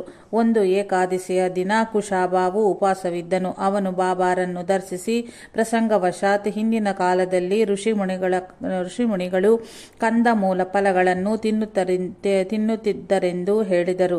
ಶ್ರೀ ಸಾಯಿ ಕಂದ ಎಂಬ ಪದವನ್ನು ಕಾಂದ, ಮರಾಠಿಯಲ್ಲಿ ಈರುಳ್ಳಿ ಎಂದು ಚಮತ್ಕಾರವಾಗಿ ಬದಲಾಯಿಸಿ ಅವನಿಗೆ ಕೆಲವು ಈರುಳ್ಳಿಯ ಗಡ್ಡೆಗಳನ್ನಿತ್ತು ತಿನ್ನೆಂದರು. ಅವನು ದಿಕ್ಕು ತೋರದೆ ಬಾಬಾ ತಿಂದಲ್ಲಿ ತಾನು ತಿನ್ನುವೆಂದನು. ಆಗ ಇಬ್ಬರು ಸೇರಿ ಕೆಲವು ಈರುಳ್ಳಿಗಳನ್ನು ತಿಂದರು. ಆಗ ಶ್ರೀ ಸಾಯಿ ಕೆಲವು ಭಕ್ತಗಳನ್ನು ಕರೆದು, ಈ ಸದ್ಬ್ರಾಹ್ಮಣನನ್ನು ನೋಡಿರಿ, ಏಕಾದಶಿ ಎಂದು ಈರುಳ್ಳಿಯ ತಿಂದನು ಎಂದು ಹೇಳಿ ಅವನನ್ನು ಗೇಲಿ ಮಾಡಿದರು. ಕುಶಾಭಾವು ತನ್ನನ್ನು ಬಾಬಾ ಆದೇಶಿಸಿದ ಕಾರಣ ಈರುಳ್ಳಿಯ ತಿಂದನೆಂದು ಬಾಬಾರು ತಿಂದರೆಂದು ಹೇಳಿದನು. ಅದನ್ನು ಬಾಬಾ ಅಂಗೀಕರಿಸದೆ ತಾವು ತಿಂದಿದ್ದನ್ನು ವಾಂತಿ ಮಾಡಿ ತೋರಿದರು. ಅದರಲ್ಲಿ ಕಂದಮೂಲಗಳ ಹೋಳುಗಳೇ ಇದ್ದವೇ ಹೊರತು ಒಂದು ಸಣ್ಣ ಈರುಳ್ಳಿ ಚೂರು ಸಹಿತ ಇರಲಿಲ್ಲ. ಕುಶಾಭಾವು ಅದುವೇ ಸುವರ್ಣ ಅವಕಾಶವೆಂದು ಬಗದು ಬಾಬಾ ವಮನಗೈದವನ್ನ ಮಹಾಪ್ರಸಾದವನ್ನು ಗುರುಚಿಷ್ಟವಾಗಿ ಸೇವಿಸಿದನು. ಬಾಬಾ ಅವನನ್ನು ಬೈದು ಹೊಡೆದು ಆ ಕೃತ್ಯದಿಂದ ಬಿಡಿಸಲಕ್ಕೆ ಯತ್ನಿಸಿದರೂ ಸಹಿತ ಕುಶಾಭಾವು ಹಿಂದೆ ಸರಿಯಲಿಲ್ಲ. ಅವನ ಭಕ್ತಿ ಶ್ರದ್ಧೆಗಳಿಗೆ ಶ್ರೀ ಸಾಯಿ ಮಹಾರಾಜರ ಕಣ್ಣುಗಳಿಂದ ಆನಂದ ಬಾಷ್ಪಗಳು ಉದುರಿದವು. ಬಾಬಾ ಕುಶಾಭಾವನ್ನು ಆಶೀರ್ವದಿಸಿದರು. ಅವನು ಒಳ್ಳೆಯ ಗುರುಭಕ್ತನಾದನು.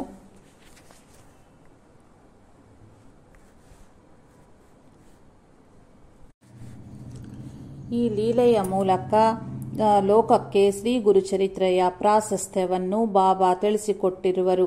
ಅದರ ಪಾರಾಯಣ ಕುಶಾಭಾವನ್ನು ಪವಿತ್ರನಾಗಿ ಮಾಡಿ ಸದ್ಗುರು ಕೃಪೆಗೆ ಪಾತ್ರನನ್ನಾಗಿ ಮಾಡಿತು. ಸಾಠೆ ಮತ್ತು ಹೇಮಠ್ ಪಂತನಿಗೂ ಅಂತಹ ಪರಮಶ್ರೇಯಸ್ಸನ್ನು ಪ್ರಸಾದಿಸಿತು.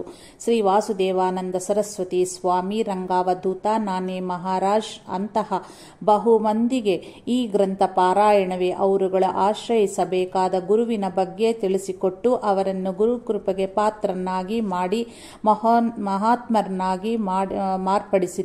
ಪೂರ್ಣರಾದ ಗುರುವನಂತೂ ಅನ್ವೇಷಣೆಗೈದು ಆಶ್ರಯಿಸಬೇಕು ಎಂಬುದ ಹೇಳಿದ ಏಕೈಕ ಗ್ರಂಥ ಶ್ರೀ ಗುರುಚರಿತ್ರೆಯೇ ಹೌದು. ಎರಡನೆಯ ದತ್ತಾವತಾರವಾದ ಶ್ರೀ ನರಸಿಂಹ ಸರಸ್ವತಿ ಸ್ವಾಮಿ ಅಂತರ್ವಿಹಿತರಾದ ಅನಂತರ ಅವರ ದಿವ್ಯ ಲೀಲೆಗಳನ್ನು ಕೇಳಿ ನಾಮಧಾರಕನು ಅವರ ಸಾಕ್ಷಾತ್ಕಾರಕ್ಕಾಗಿ ತಪಿಸುತ್ತಲೇ ಗಾಣಗಾಪುರವನ್ನು ಸೇರಿದನು.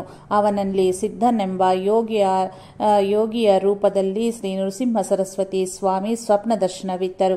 ನಾಮಧಾರಕನು ನಿದ್ರೆಯಿಂದ ಏಳುತ್ತಲೇ ಆ ಸಿದ್ಧಯೋಗಿಯೇ ಪ್ರತ್ಯಕ್ಷ ದರ್ಶನವೆನ್ನಿತ್ತು ಅವನಿಗೆ ಶ್ರೀ ಗುರುಚರಿತ್ರೆಯನ್ನು ಹೇಳಿದನು.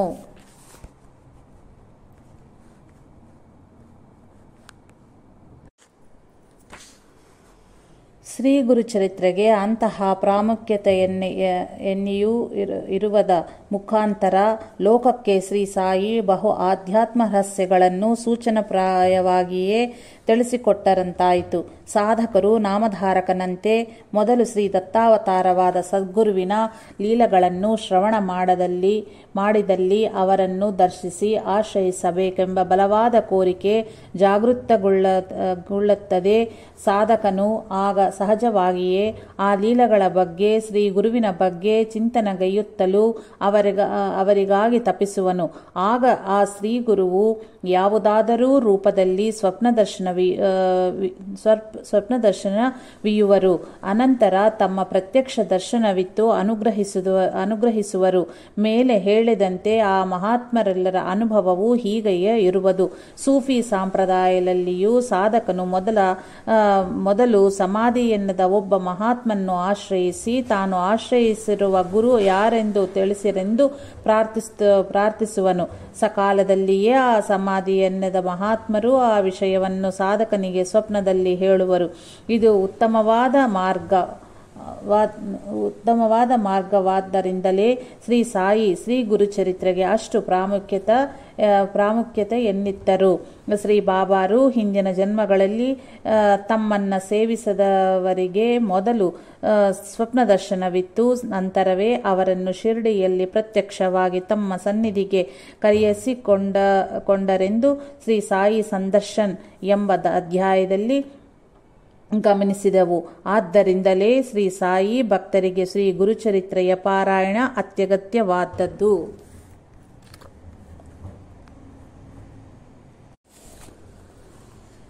ಒಮ್ಮೆ ಒಬ್ಬ ಸಾಧಕನು ಯೋಗವನ್ನು ಅಭ್ಯಸಿಸುತ್ತಿರಲು ದೂರದೃಷ್ಟಿ ಲಭಿಸಿತು. ದೂರದಲ್ಲಿ ತನ್ನ ಯಂತ್ರಾಗಾರ ಅಗ್ನಿದುರಂತಕ್ಕೆ ಒಳಗಾಗುತ್ತಿರಲು ಅವನು ಅದನ್ನು ಧ್ಯಾನದಲ್ಲಿ ನೋಡುವಂತಾದನು. ಅವನು ಶಿರಡಿಗೆ ಬಂದಾಗ ಬಾಬಾ, ಏಕೆ ಆ ವೇಶ್ಯ ಪ್ರದರ್ಶನಗಳನ್ನು ನೋಡುವೆ? ನಾನೆಂದಿಗೂ ಹಾಗೆ ಮಾಡನು, ಅದು ಯಾರಿಗೂ ಸಲ್ಲದು ಎಂದರು. ಆತ್ಮಜ್ಞಾನದೊಂದಿಗೆ ಲಭಿಸುವ ಶಕ್ತಿ ಸಾಮರ್ಥ್ಯಗಳು ಲೋಕಹಿತವನ್ನುಂಟು ಮಾಡುವು, ಲೋಕಹಿತವನ್ನುಂಟ ಮಾಡುವವು. ಇಂತಹ ಶಕ್ತಿಯು ಸಾಧಕರನ್ನು, ಜನರನ್ನು ಅಡ್ಡದಾರಿಗೆ ಎಳೆದೊಯ್ಯುತ್ತವೆ. ಶಕ್ತಿ ಸಾಮರ್ಥ್ಯಗಳನ್ನು ಕೋರಿಕೆಯಿಂದ ಸಾಧಿಸಿ ಲೋಕವನ್ನು ಮೆಚ್ಚಿಸುವುದು ವೇಶ್ಯವೃತ್ತಿಯು. ಅಂತಹ ಸಾಧಕನ ಭಕ್ತಿಯು ಆ ಭಗವಂತನೆಡೆ ವ್ಯಭಿಚಾರಗೈಯದು, ಅವನಿಗೂ ಮತ್ತು ಲೋಕಕ್ಕೂ ಕೆಡುಂಟು ಮಾಡುವುದು.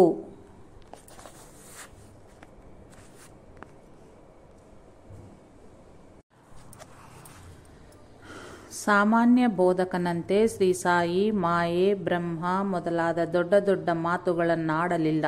ಸಾಮಾನ್ಯರಿಗೆ ಅದು ನಿರುಪಯೋಗವಷ್ಟೇ ಆಗಿರದೆ ಅಹಂಕಾರವನ್ನು ವೃದ್ಧಿಗೊಳಿಸುವ, ಸಾಮಾನ್ಯವಾಗಿ ಅತ್ಯಂತ ಸಣ್ಣದಂತ ಅನಿಸುವ ವಿಷಯಗಳೇ ಬಹಳ ದೊಡ್ಡವು.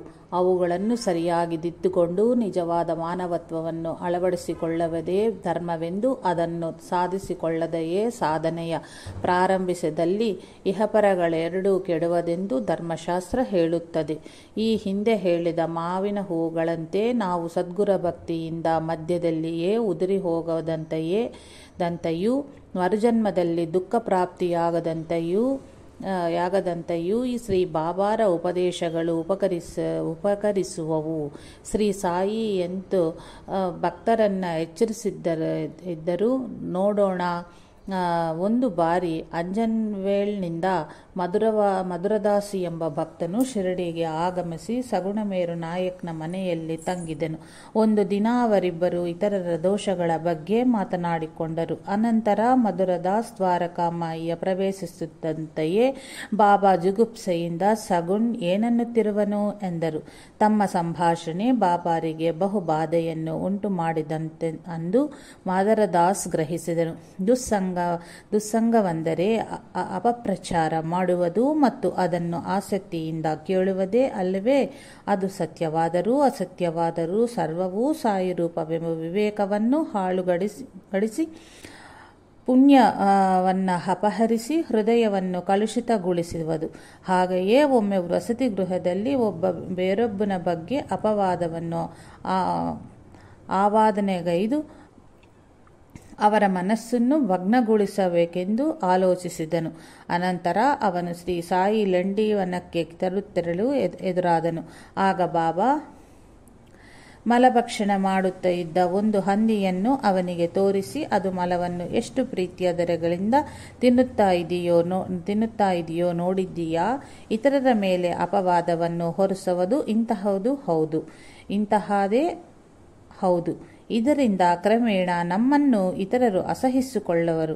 ಅಷ್ಟೇ ಅಲ್ಲ, ಹೇಗೆ ಮಾಡಿದರೆ ನಾವು ಕಷ್ಟಪಟ್ಟು ಸಂಪಾದಿಸಿಕೊಂಡ ಎಲ್ಲ ಪುಣ್ಯವೂ ಅವರಿಗೆ ವರ್ಗಾವಣೆ ಆಗಿ ಅವರ ಪಾಪ ನಮಗೆ ಸಂಕ್ರಮಿಸುವುದು. ಇನ್ನು ಶಿರಡಿಯ ಯಾತ್ರದಿಂದ ನಮಗೇನು ಪ್ರಯೋಜನ ಎಂದರು. ಆದ್ದರಿಂದಲೇ ಯೇಸು ಕ್ರಿಸ್ತನು ಇತರರ ದೋಷಗಳನ್ನೆಣಿಸಬೇಡ, ಎಣಿಸದಲ್ಲಿ ಭಗವಂತ ನಿನ್ನ ಲೋಪಗಳನ್ನು ಎಣಿಸುವನು ಎಂದನು. ಎಂದು ಇತರನ್ನು ಅತ್ಯಲ್ಪವಾಗಿ ನಿಂದಿಸಿದರೂ ನರಕದಲ್ಲಿ ಶಿಕ್ಷೆ ತಪ್ಪದೆಂದು ಹೇಳಿರುವೆನು. ಪಕ್ಕದವನ ಕಣ್ಣಿನ ಜಿಬರನ್ನು ತೆಗೆಯುವ ಮುನ್ನ ನಿನ್ನ ಕಣ್ಣಲ್ಲಿರುವ ದಿಮ್ಮಿಯನ್ನು ಹೊರತೆಗಿ.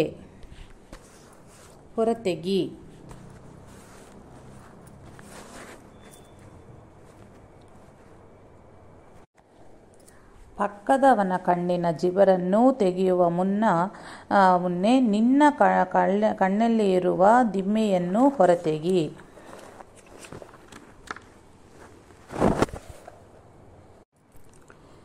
ಇತರನನ್ನು ಮನಸ್ಸಿನಿಂದಲೂ ದ್ವೇಷಿಸಬಾರದು. ಹತ್ಯೆ, ಶತ್ರುತ್ವ, ಋಣ ಇವುಗಳ ಫಲವನ್ನು ಅನುಭವಿಸಿಯೇ ತೀರಿಸಬೇಕೆಂದರು ಶ್ರೀ ಸಾಯಿ.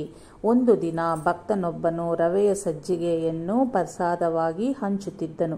ಬೇರೊಬ್ಬ ಭಕ್ತನೊಂದಿಗೆ ಶ್ರೀ ಬಾಬಾ ಪ್ರಸಾದ ಸ್ವೀಕರಿಸಿದೆಯಾ ಏನು ಎಂದು ಕೇಳಿದರು. ಅವನಿಗೂ ತನಗೂ ವೈಮನಸ್ಯವಿರುವ ಕಾರಣ ಪ್ರಸಾದವ ಸ್ವೀಕರಿಸಿಲ್ಲವೆಂದನು. ಅವನಿಗೂ ತನಗೂ ವೈಮನಸ್ಯವಿರುವ ಕಾರಣ ಪ್ರಸಾದವ ಸ್ವೀಕರಿಸಲಿಲ್ಲವೆಂದನು. ಆಗ ಸಾಯಿ ಕೊಡುವುದು, ಕೋಟ್ಪಡುವುದು, ಸ್ವೀಕರಿಸದು ಯಾರು? ಎಲ್ಲವೂ ಒಂದೇ. ಯಾರನ್ನೂ ಶತ್ರುವೆಂದು ತಿಳಿಯಬೇಡ ಎಂದರು. ದ್ವೇಷವೆಷ್ಟು ಪ್ರಮಾದಕರವಲ್ಲವೇ? ಚನ್ನಬಸಪ್ಪ, ವೀರಭದ್ರಪ್ಪ ಎಂಬ ಹಾವು ಕಪ್ಪಿಗಳ ಹಿಂದಿನ ಜನ್ಮದಲ್ಲಿ ಶ್ರೀ ಸಾಯಿನಾಥರ ದಿವ್ಯ ಸನ್ನಿಧಿ ಲಭಿಸಿದರೂ ಪರಸ್ಪರ ದ್ವೇಷದ ಕಾರಣ ಹೀನ ಜನ್ಮ ದೊರೆಯಿತು. ಮೇಲೆ ಹೇಳಿದ ಬಲಹೀನತೆಗಳ ಎರಡಕ್ಕೂ ಭಿನ್ನವಾದ ಮತ್ತೊಂದರ ಬಗ್ಗೆ ಒಮ್ಮೆ ಶ್ರೀ ಸಾಯಿ ನಾನಾ ಚಾಂದೋರ್ಕರ್ನೊಂದಿಗೆ ಹೀಗೆ ಹೇಳಿದರು. ಯಾಚಿಸಿದವರಿಗೆ ಯಥಾಶಕ್ತಿ ಸಮರ್ಪಿಸು. ಇನ್ನೂ ಬೇಕೆಂದರೆ ಸಾಧ್ಯವಾಗದೆಂದು ಸೌಮ್ಯವಾಗಿ ಹೇಳು. ಕೋಪಿಸಿಕೊಳ್ಳಬೇಡ. ಶ್ರೀ ಸಾಯಿನಾಥರ ಈ ಹಿತನುಡಿಯ ಅನಂತರ ಕೆಲ ಕಾಲಕ್ಕೆ ಕಲ್ಯಾಣದಲ್ಲಿ ಅವನ ಮನೆಗೆ ಒಬ್ಬ ಭಿಕ್ಷುಕಿ ಬಂದು ಇತ್ತ ಭಿಕ್ಷೆಯಿಂದ ತೃಪ್ತಳಾಗದೆ ಇನ್ನಷ್ಟು ಬೇಕೆಂದು ಪಟ್ಟು ಹಿಡಿದಳು. ಆಗ ನಾನಾ ಸೇವಕನಿಗೆ ಕೊಟ್ಟಿದ್ದು ತೆಗೆದುಕೊಂಡು ಹೋಗೆಂದು ಹೇಳು, ಇಲ್ಲದಲ್ಲಿ ಕತ್ತು ಹಿಡಿದು ಹೊರಗನೆಟ್ಟು ಎಂದನು. ಆಕೆ ಹೊರಟು ಹೋದಳು. ತದನಂತರ ಅನತಿ ಕಾಲದಲ್ಲಿಯೇ ನಾನಾ ಶಿರಡಿಗೆ ಬಂದಾಗ ಶ್ರೀ ಸಾಯಿ ಅವನೊಂದಿಗೆ ಮಾತನಾಡಲಿಲ್ಲ. ಕಾರಣ ಕೇಳಲು, ನನ್ನ ಮಾತನ್ನು ಕೇಳದವರೊಂದಿಗೆ ನನಗೇನು ಕೆಲಸ? ಆ ಭಿಕ್ಷುಕಿಯನ್ನ ಹೆಚ್ಚಾಗಿ ಭಿಕ್ಷಾ ಕೇಳಿದ ಕಾರಣಕ್ಕ ಕತ್ತು ಹಿಡಿದು ಹೊರಗನೆಟ್ಟು ಎನ್ನುವಿಯೇ? ಆಕೆ ಬಾಗಿಲಲ್ಲಿ ಕುಳಿತರೆ ನಿನ್ನದೇನು ಹೋಯಿತು ಎಂದರು. ಅಷ್ಟೇ ಅಲ್ಲ, ಆವೇಶವೆಂದಿಗೂ ತರವಲ್ಲವೆಂದು ಶ್ರೀ ಸಾಯಿ ಅತ್ಯಂತ ಚಮತ್ಕಾರವಾಗಿ ಬೋಧಿಸಿರುವಲ್ಲವರೇ. ಬಾಬಾ ಒಮ್ಮೆ ಭಕ್ತನೊಬ್ಬನ್ನು ದಕ್ಷಿಣೆ ಕೇಳಿದರು. ಅವನು ತನ್ನ ಬಳಿ ಹಣ ಇಲ್ಲ ಎಂದನು. ಆದರೂ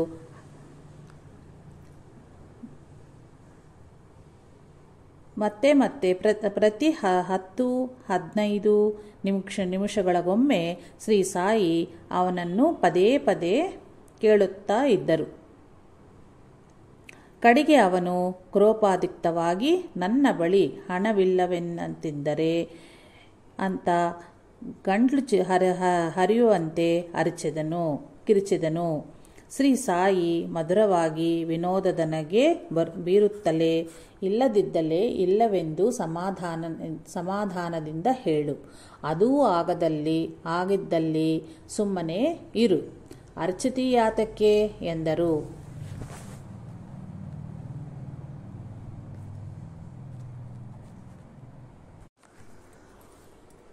ಕೋಪತಾಪಗಳೆಲ್ಲಕ್ಕೂ ನನ್ನದು ಎಂಬ ಮಮಕಾರವೇ ಮೂಲ ಕಾರಣ.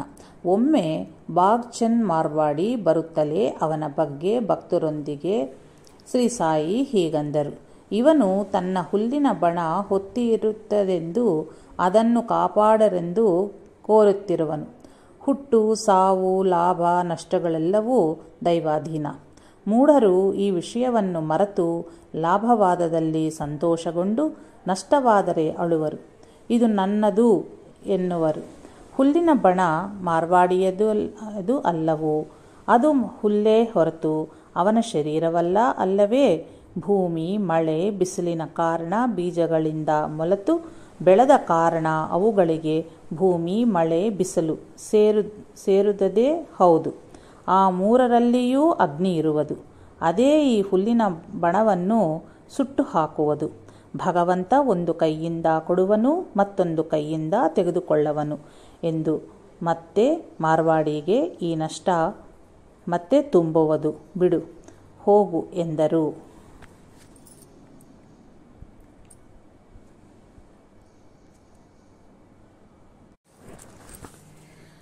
ನಿತ್ಯ ಜೀವನದಿ ಮನಸ್ಸು ಮತ್ತು ಇಂದ್ರಿಯಗಳನ್ನು ಎಂತು ನಿಗ್ರಹಿಸಿಕೊಳ್ಳಬಹುದೋ ಶ್ರೀ ಸಾಯಿ ತಿಳಿಸಿರುವರು. ಒಂದು ಬಾರಿ ಮುಸಲ್ಮಾನ ಸ್ತ್ರೀಯರಿಬ್ಬರು ಬುರಕಾ ಧರಿಸಿ ಬಾಬಾರ ದರ್ಶನಕ್ಕೆ ಬಂದರು. ನಾನಾ ಚಾಂದೋರ್ಕರನು ಎದ್ದು ಹೊರಡನಳೆ ಯತ್ನಿಸಿದಾಗ ಬಾಬಾ, ನೀನಿಲ್ಲಿಯೇ ಇರು, ಅವರು ಬರಬೇಕಂತಿದ್ದಲ್ಲಿ ಬರುವರು ಎಂದರು. ಅವರು ಅವಕುಂಠನ ಮುಖಪರದವನ್ನು ಸರಿಸಿ ಶ್ರೀ ಸಾಯಿನಾಥರ ದರ್ಶನ ಮಾಡಿದರು. ಅವರಲ್ಲಿ ಒಬ್ಬ ಯುವತಿಯನ್ನು ನೋಡುತ್ತಂತೆಯೇ ನಾನಾ ಚಾಂದೋರ್ಕರ್ನ ಮನಸ್ಸು ಚಂಚಲವಾಯಿತು.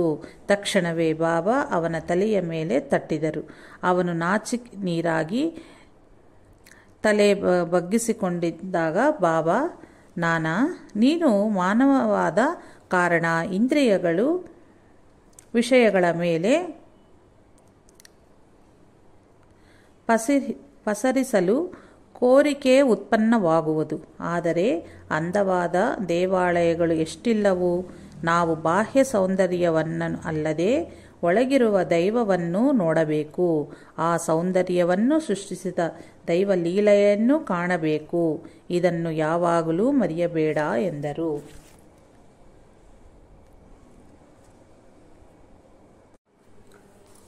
ಶ್ರೀ ಸಾಯಿ ಒಂದು ದಿನ ಮಧ್ಯಾಹ್ನ ಒಂದು ಏಣಿ ನಿಚ್ಚಣಿಗೆಯನ್ನು ತರಿಸಿಕೊಂಡು ವಾಮನ ಗೋಂಡೋರ್ಕರ್ ಎಂಬ ಭಕ್ತನ ಮನೆಯ ಮೇಲೇರಿ ರಾಧಾಕೃಷ್ಣ ಆಯಿಯ ಮನೆಯ ಮೇಲೆ ನಡೆದು ಇನ್ನೊಂದು ಬದಿಯಿಂದ ಇಳಿದರು. ರಾಧಾಕೃಷ್ಣ ಆಯಿಯನ್ನು ಮಲೇರಿಯಾ ಜ್ವರದಿಂದ ಈ ಲೀಲೆಯ ಮೂಲಕ ರಕ್ಷಿಸಿದರೆಂದು ಭಕ್ತರು ತಿಳಿದರು. ಆಗ ಬಾಬಾ ಆ ಏಣಿಯ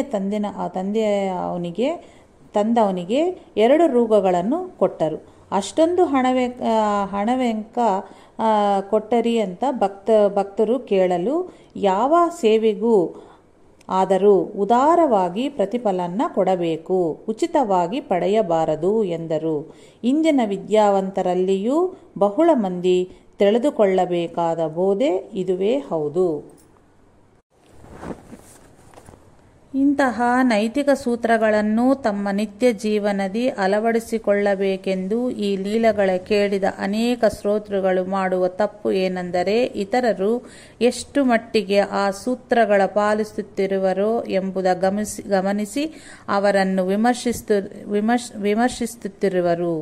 ಆದರೆ ನಿಜವಾಗಿಯೂ ಧರ್ಮಾಚರಣೆಯಲ್ಲಿ ಆತ್ಮ ವಿಮರ್ಶನೆಯೆಂದೇ ಸರಿಯಾಗಿ ನಡೆಯಬೇಕು. ಧರ್ಮವು ಅತ್ಯಂತ ಸೂಕ್ಷ್ಮವಾದದೆಂದು ತಿಳಿಯರು. ಒಂದೊಮ್ಮೆ ಒಬ್ಬನು ಹಣ ಬೇಕೆಂದು ಬಾಬಾರನ್ನು ಕೇಳಿದನು.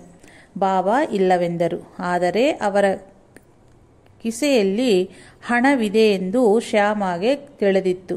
ಆ ವ್ಯಕ್ತಿ ಅಲ್ಲಿಂದ ಹೋದ ನಂತರ ಶ್ಯಾಮ, ಸಾಯಿ, ನೀವು ಸತ್ಯ ವೈರಾಗ್ಯಗಳನ್ನು ಅವಲಂಬಿಸಿದ ಫಕೀರಲ್ಲವೇ? ನಮಗೆ ನೀತಿಯ ಬೋಧಿಸುವೆ. ನೀವು ಸುಳ್ಳು ಹೇಳಿದರೆ ಏಕೆ ಎಂದು ಕೇಳಿದನು. ಹಣ ನೀಡುವುದು ಅವನಿಗೆ ಶ್ರೇಯಸ್ಕರವಲ್ಲವು. ಹೇಳಿದರೆ ಕೇಳನು. ಆದ್ದರಿಂದಲೇ ಅವನ ಶ್ರೇಯಸ್ಸಿಗಾಗಿ ಹಾಗೆ ಹೇಳಿದ್ದೀನಿ ಎಂದು ಶ್ರೀ ಸಾಯಿ ಶಾಂತತೆಯಿಂದ ಉತ್ತರ ಕೊಟ್ಟರು. ಶ್ರೇಯಸ್ಸನ್ನು ನೀಡುವ ಅಸತ್ಯವೇ ಸತ್ಯವೆಂದು, ಶ್ರೇಯಸ್ಸನ್ನು ಹಾಳುಗಡುವ ಸತ್ಯವೇ ಅಸತ್ಯವೆಂದು ಹರ್ಷಧರ್ಮ ಸೂತ್ರ ಹೇಳುತ್ತದೆ.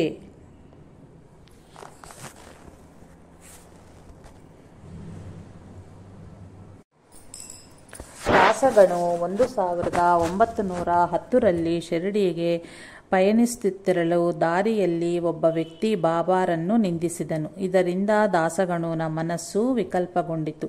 ಶಿರಡಿಯ ಸೇರುತ್ತಲೇ ನೂಲ್ಕರ್ ಎಂಬ ಭಕ್ತನು ದಾಸಗಣನ್ನು ಸಮಾಧಾನಪಡಿಸಿ ಆರತಿಗೆ ಕರ್ಕೊಂಡು ಹೋದನು. ಆಗ ಶ್ರೀ ಸಾಯಿ ಸಮರ್ಥರು, ಗಣು, ನೀನು ನೂಲ್ಕರನನ್ನು ಹೃದಯಪೂರ್ವಕವಾಗಿ ಸೇವಿಸಬೇಕು. ಅದರಲ್ಲಿ ಯಾವ ನ್ಯೂನ್ಯತೆಯೂ ಇಲ್ಲವು ಎಂದರು. ದಾಸಗಣು ನೂಲ್ಕರವನ್ನು ಸೇವಿಸ ಹೊಂದಾಗ ನೂಲ್ಕರನು, ಬಾಬಾ ನಿನಗೇನಾದರೂ ಹೇಳಲಿ, ಯಾವ ವೈಶಿಷ್ಟ್ಯತೆಯೂ ಇರದ ನನ್ನನ್ನು ಹೀಗೆ ಸಂದಿಗ್ಧಕ್ಕೆ ಒಳಪಡಿಸಬೇಡ ಎಂದನು. ದಾಸಗಣು ಮತ್ತೆ ಶ್ರೀ ಸಾಯಿನಾಥರ ಬಳಿ ಸಾರಿ, ನಿಮ್ಮ ಆದೇಶ ನನಗೆ ಅರ್ಥವಾಗಲಿಲ್ಲ ಎಂದನು. ಆಗ ಶ್ರೀ ಸಾಯಿ ಉಗ್ರವಾಗಿ, ಅನುಭವ ಎತ್ತುಗಳಿಗೆ ಬಾರದು ಎಂದರು. ಬಾಬಾ ಹೇಳಿದ್ದು ಅರ್ಥವಾಗುವಂತವರೆಗೂ ಅಲ್ಲಿಂದ ಹೋಗಬಾರದು ಎಂದುಕೊಂಡೆನು ದಾಸಗನು. ಸಾಯಿ ತಕ್ಷಣವೇ ಅದುವೇ ಸರಿಯಾದ ಪದ್ಧತಿ ಎಂದರು. ಅನಂತರ ದಾಸಗನು ಮನೆಗೆ ಹೋಗಲು ಶ್ಯಾಮ ಅನುಮತಿ ಬೇಡುತ್ತಿದ್ದಂತೆಯೇ ಅವನು ನಾಯಿಯಂತೆ ಬಿದ್ದಿರಲಿ, ನಾನು ಅವನು ತೀರಿಸಿಕೊಳ್ಳಬೇಕಾದ ಲೆಕ್ಕಗಳು ಅವ ಎಂದರು. ಶ್ರೀ ಸಾಯಿ ಸದ್ಗುರುವಾದ ಶ್ರೀ ಸಾಯಿನಾಥರ ಬಗ್ಗೆ ದಾಸಗಣುವಿಗೆ ಭಕ್ತಿ ಸ್ಥಿರವಾಗುವಂತೆ ಸಹಕರಿಸಿದ್ದರಲ್ಲಿ ಬೇರವ ಮನುಜನು ಮಾಡಲಾರದಂತಹ ಸಹಾಯವನ್ನು ಮಾಡಿದ ನೂಲ್ಕರನು ಶ್ರೀ ಸಾಯಿನಾಥರ ಪರಮಾನುಗ್ರಹಕ್ಕೆ ಪ್ರತೀಕ. ಆದ್ದರಿಂದಲೇ ನೂಲ್ಕರನು ಪೂಜನೀಯ. ಅವನನ್ನು ಸೇವಿಸದಲ್ಲಿ ದಾಸಗಣುವಿಗೆ ಅಹಂಕಾರ ನಿರ್ಮೂಲನವಾಗುವುದು. ಆದರೆ ನಿನ್ನ ಗುರುವು ನೂಲ್ಕರ್ ಎಂದ ಮಾತ್ರ ಶ್ರೀ ಸಾಯಿ ದಾಸಗಣನಿಗೆ ಹೇಳಲಿಲ್ಲ. ನೂಲ್ಕರ್ನು ಎಸಗಿದ ಶ್ರೇಯಸ್ಸು ಗುರುತಿಸಿ ಕೃತಜ್ಞನಾಗಿರುವುದು. ನೂಲ್ಕರನು ಎಸಗಿದ ಶ್ರೇಯಸ್ಸನ್ನು ಗುರುತಿಸಿ ಕೃತಜ್ಞನಾಗಿರುವುದು ಬಹು ಮುಖ್ಯವೆಂದು ಶ್ರೀ ಸಾಯಿನಾಥರ ಬೋಧೆಯಾಗಿರುವುದು.